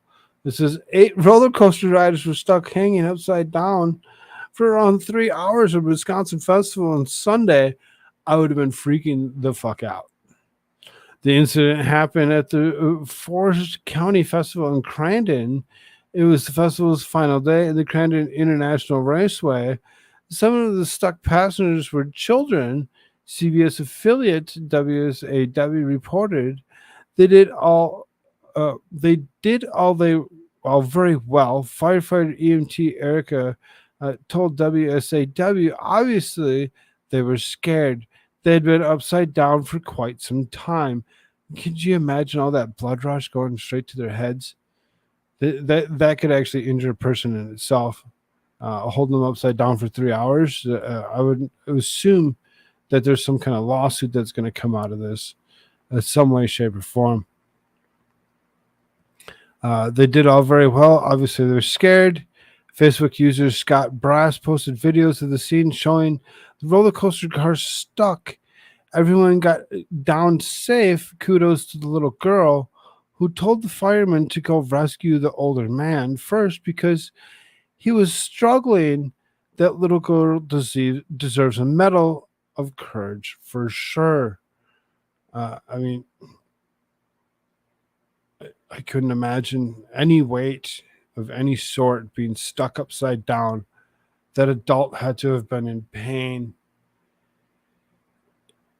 And not discounting the kids, because I know the kids would be in just much pain or whatever, but you know, there's certain things that kids can actually do that adults just can't. The cause of coaster's mechanical malfunction is unknown. The Crandon fire chief, no injuries were reported, but one person was transported to the hospital. The incident marked the latest in a series of recent mishaps in the amusement park worldwide. In North Carolina, a theme park in Charlotte closed one of the roller coasters. There's the picture. On Friday, after the crack was found in the support beam. So this is the crack on the support beam from the previous story. So you can actually see that there's a very large crack that runs up through here that's actually separating the track from the brace that's holding it up in the air. So each time that a car, a car comes around on the track, that pressure that would actually, be forcing it out, out in that direction, would actually eventually cause such a fracture to occur. And now they're closed. Now they're closed until they actually get this fixed. Kind of an interesting ordeal to actually see in itself. Let's close that and that. Man accused of running over and killing a woman with stolen forklift arrested. Man accused of stealing forklifts and fatally running over a 73-year-old woman has been arrested and charged with murder. Bryce Caleb Timothy Brown, 20, allegedly broke into Lowe's in Waldorf, Maryland, around 12:40 a.m. Sunday, according to the Charles County Sheriff's Office. He allegedly stole a forklift and left the store by ramming it through the store's rear gates. He was accused then of driving the stolen forklift to a nearby Home Depot, where he allegedly rammed it into a parked car. Gloristein Pickney, 73, who was asleep in the car, got out when the forklift hit it and ran away. Officials said Brown allegedly followed her, struck her with the forklift, and ran over her.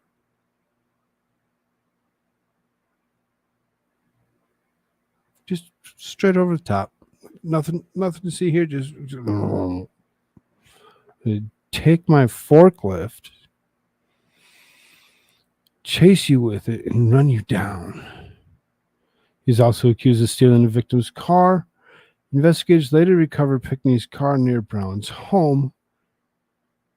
Pickney's body was found underneath the forklift. Officials said she did not know Brown, and they did not specify why she was sleeping in her car before her death. Brown is charged with first-degree murder, second-degree murder, assault, theft, and other related charges. The sheriff's office said he was being held at the Charles County Detention Center without bond. The Charles County Sheriff's Office was not released any information on the possible motive.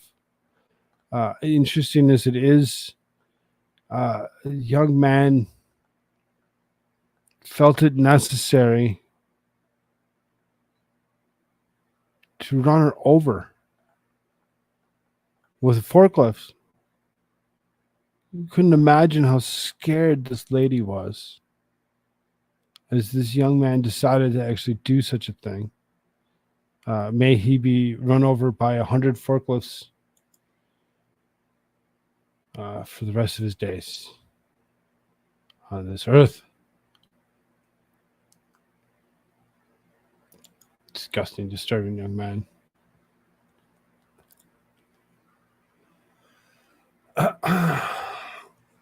Mom charged with murder after 7-year-old daughter's body reportedly found decaying in closet. What the hell? What the hell is wrong with people?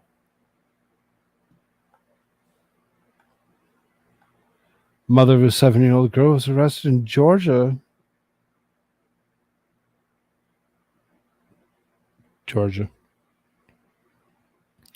Georgia police Thursday, after authorities repeatedly discovered the child's decaying body in the closet of a vacant apartment.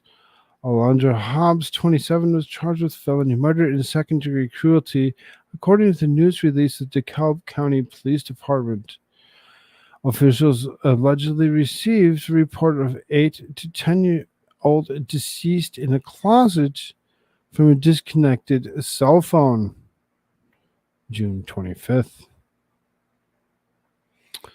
A neighbor told police she did not see the tenant for a couple of months since she moved out. Upon investigation, they observed what happened to be a full head of hair, along with the decomposing arm and leg.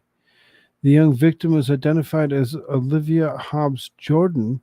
During the search, another officer stumbled upon a piece of mail bearing the name Alondra Hobbs, which reportedly helped lead authorities to catch the suspect, reported Fox, and all thereabout. The cause of the young girl's death is still being investigated. I woke up this morning and it's been in my mind all day. I don't know. I haven't processed it. I'm still not believing it. We had no clue the baby was supposed to be with the dad's mom in Albany. That's what she kept telling us. But she was here staying with my sister. She was staying in the back with a guy. The family reportedly set up a GoFundMe to help pay for the funeral expenses. I'm lost for words. I'm sorry she took you away from us. You had a wonderful future ahead of you. Well, you could hope so anyway. We will do everything in our power to get you your justice. As far as that goes, obviously the mother mentally unable and unwilling to take care of such a young child, to allow it to actually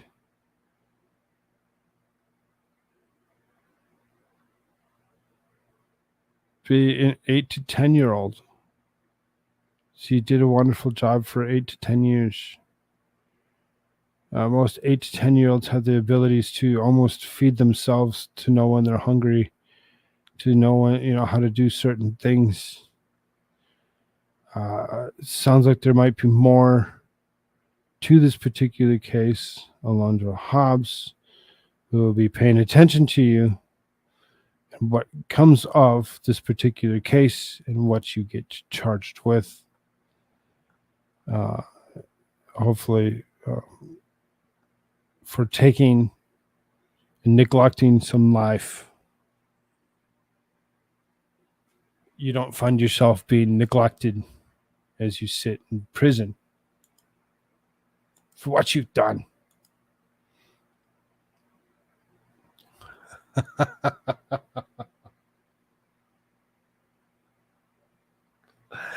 I didn't want to do this article. I really didn't. But every time that I read it, I'm like, it needs to happen.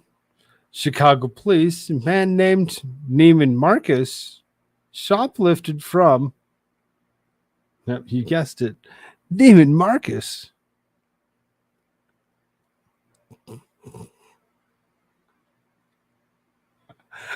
A Chicago man by the name of Neiman Marcus Collins is charged with shoplifting identity theft for using a stolen credit card. And you guessed it, Neiman Marcus. The 35-year-old man allegedly walked into the department store on Wednesday and picked out a backpack at the price tag of $1,213 and a $364 sweatshirt. I got better questions about such items. How does a backpack cost $1,200? And why in the world would anybody think that a sweatshirt should cost anywhere near $364?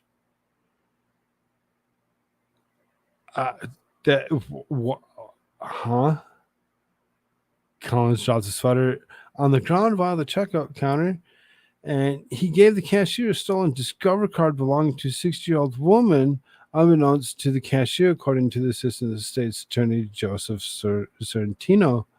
The security guard was watching Collins through the store's security camera during the transaction.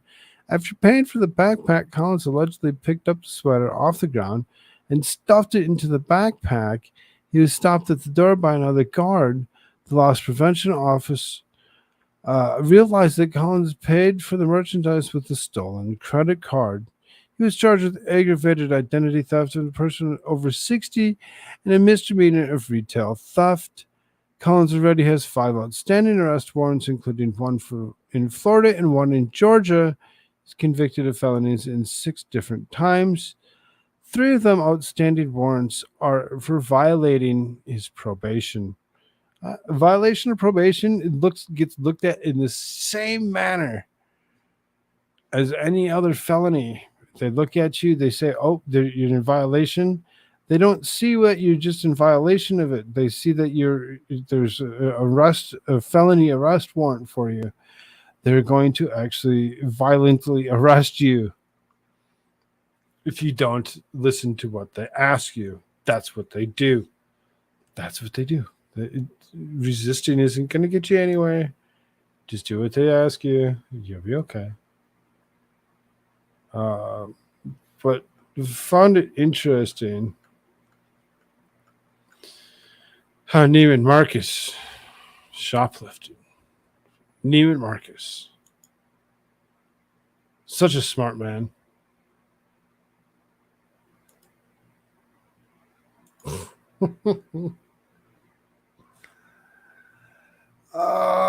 Suspect charged in hate-motivated stabbing in Canada University gender issues class. Reason that it's at the very end is because it's gender issues. Gender issues is pretty much I try putting them in one area so that we're not like hashing over gender issues over and over again. So I really don't care to speak of them as much as you'd think. I'd like to actually close the door on them for the most, but they don't have the tendency to go away. So suspect charged in hate-motivated stabbing in Canada University gender issues class. The suspect has been charged with stabbing a professor and 2 students during a class of gender issues in Canada University of Waterloo in what police are calling a hate-motivated attack. Waterloo Regional Police and Giovanni Villaba Ailman, the international student who had been studying for the University of Waterloo, faces 3 counts of aggravated assault, 4 counts of assault with a weapon, and 2 counts of possession of weapon in a dangerous purpose. The accused targeted a gender studies class, and investigators believe this was a hate-motivated incident related to gender expression and gender identity. Stop trying to spread your identities and your expressions and whatever else that it is that you just say that you're actually trying to spread in our schools. A 38-year-old female professor and a 20-year-old female student and a 19-year-old male student were sent to the hospital with serious non-life-threatening injuries after the attack late on Wednesday. About 40 students were in the class at the time. Nick Manning, Associate Vice President in Communications for the University of Waterloo, said the suspect graduated from the university at the end of fall term in 2022. So being that he had actually graduated and he was no longer a student,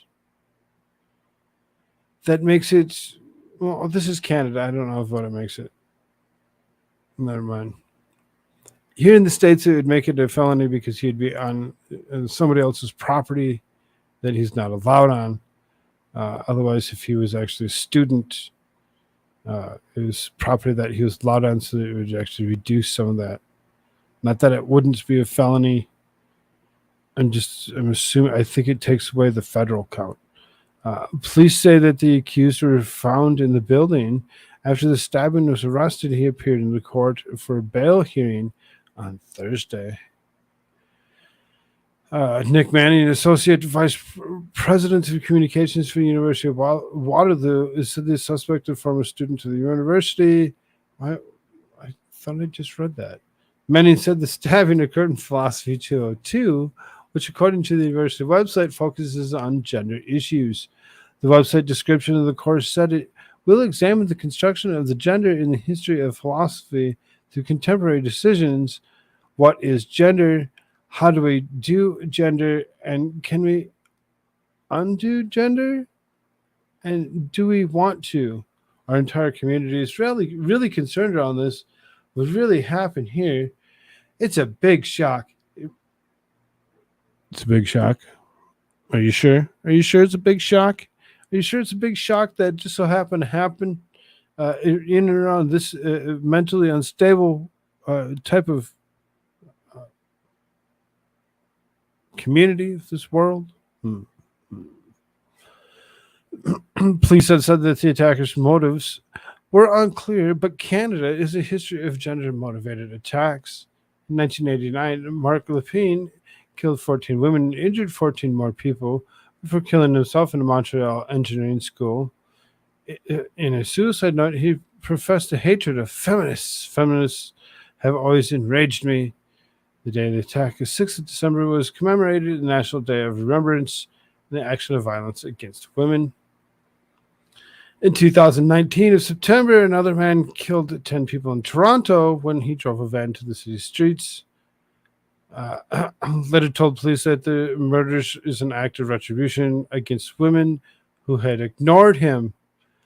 So several people that actually go ahead and do horrible, heinous crimes because of their own gender ideologies and what they actually believe and how they believe. And they believe that if they're not actually being heard or treated properly, that they have the right to come after and do what they feel to other people.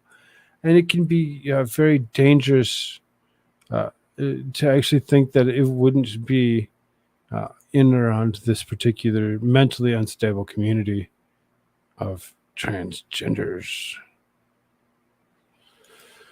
Transgender pride activist manhandled by police while waving pride flag at Philadelphia Moms of Liberty event. So, went ahead and I watched this. And I watched it again. As I'm watching this, I'm going to turn this down because we don't have all music. So you see this person in the pink and orange, whatever. He's dancing around, flying his flag, doing his thing, having a good old time, just getting in everybody's face. And then all of a sudden, gets taken out by the security guard. He gets taken out by the security guard, cuffed and stuffed, done with. You're no longer, and of course, this person right here has nothing to do with it. You should stay out, unless you get arrested next. You don't need that to be a thing. No. Here's my issue. He's just doing his own thing. And as he turns around, was there something that happens earlier? Because he has his eye on him. You can see here's the officer right here, standing on the side of the screen. And when you actually look at that, you pay attention to it, and you see the guy walk off the screen, come flipping his flag. He comes back, across the whole thing, spins around, and boom, contact. Why? Was it necessary? Was it something that was needed for anybody to actually come in contact with them? Maybe not. But it seems like he had his eye on him for quite some time, and there could have been other things that had happened earlier before this video was actually started. Kind of an interesting ordeal in itself. As you can see, they actually went after the left. they actually arrested somebody from the left. They actually arrested somebody that was part of this pride thing that was going on.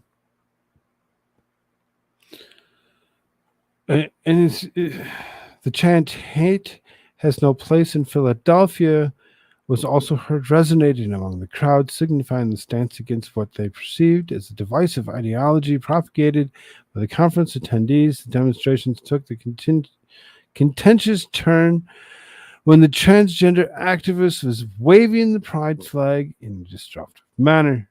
So, in some ways, say it's in a disruptive manner. That he was actually doing something. He was actually causing harm to others, or potentially causing harm to others, and he needed to be stopped. Did he need to be slammed down on the pavement like he did? Maybe not. Maybe so. You just never know. You never know. It could be a thing. Could totally be a thing. Last thing here. So, Final Fantasy 16. Woke journalists attack Final Fantasy 16 for overwhelming whiteness. We have this tendency to kind of cover transgenderism and all these other racial things that actually come up when it comes down to it, because somebody needs to still talk about it. Somebody still needs to actually speak about it and actually bring the awareness to it that no matter how you actually point at it, it's still racism. You point at a white person, it can still be racism. It's simply as simple as that.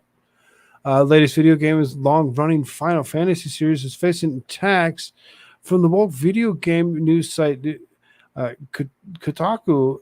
Its crime, lack of diversity.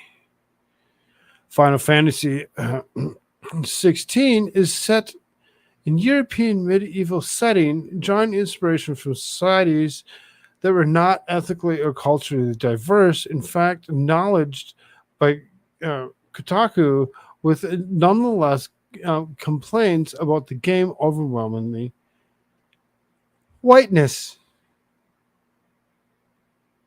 An overwhelming whiteness.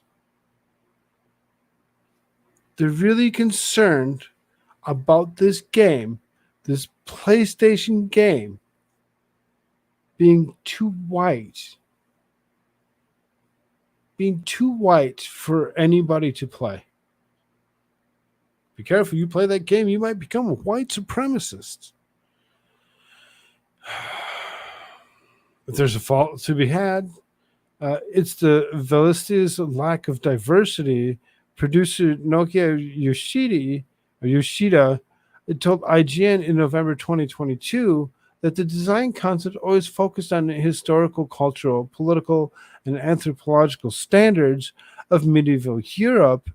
In other words, these cultures are mostly different variations of familiar looks. White medieval patriarchies like Transylvania or England and represents only a small corner of the world. The game's Dominican Republic admittedly is coded as Middle Eastern, yet the Dominican dominant of Titan, Hugo Kupka, appears Caucasian. The core cast therefore becomes overwhelmingly homogenous. They're really seriously going to the point. Hey, Melissa Jane, how you doing? They're actually seriously going to the point of actually doing such a thing, of calling a game that's staged in medieval Europe, where it would be predominantly white, and saying that it's not culturally diverse enough that they need to actually think about what they're doing and make it be so that it's better for everyone. So you want us to lie. You want us to lie to you to make you feel good. You want us to lie to you so that your fee-fees don't get hurt. A more meaningful approach to diversity does not seem to outlandish for the world where the little blonde boy can transform into a giant bird made of fire. Overwhelming the whiteness of the game's world does make it feel somewhat detached from any such real world concerns. It's no surprise that Kotaku, one of the most notoriously woke publications in the video game journalism, is demanding more diversity in games. Previous headlines in the site included, "Sorry, your cis white woman protagonist isn't progressive," and "Meet Magic the Gathering's first trans character," an article published all the way back in 2015. The site's reputation for wokery is so strong that it's provided the name of Kotaku in Action, a Reddit community that monitors and mocks wokeness and political bias in video game media. But Kotaku is not the first nor only site to attack medieval-themed games for being too white. Back in 2015, the Vox-owned publications Polygon complained that blockbuster titled The Witcher 3, which drew inspiration from medieval Slavic and Norse mythology, was too white. The Witcher 3 went on to become one of the most acclaimed and popular video games of all time. So if that's the case, because The Witcher 3 became as popular as it did, because of the way they call out it not being diverse enough, was not to pay attention to Final Fantasy 16 as it blows off of the shelves, as people are concerned that the game may actually be, removed completely, so that way they can actually go ahead and continue to win their claims of diversity not being enough.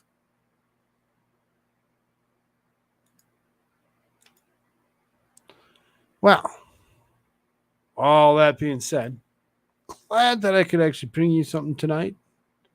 Thank you all so very, very much for being here. If you have not done so already, please hit that like button. Share this out to all those places you like to share things to. Let your friends know where you like to hang out. And, we can make it a party. We can all hang out together. Rumor starter, Mr. Jane might be the next guest on Caitlin Comments. Any truth? I could not tell you exactly who the next guest is. I do know that she does have several guests lined up.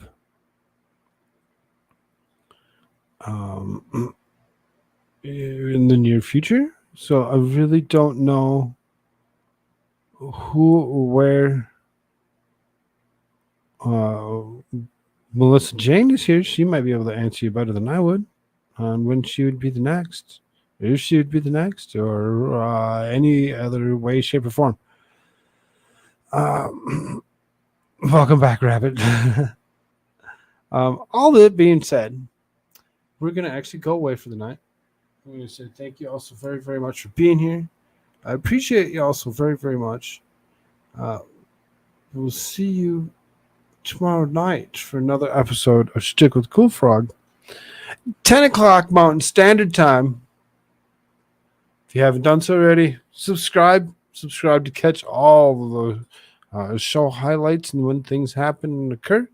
You just never know what you'll get next.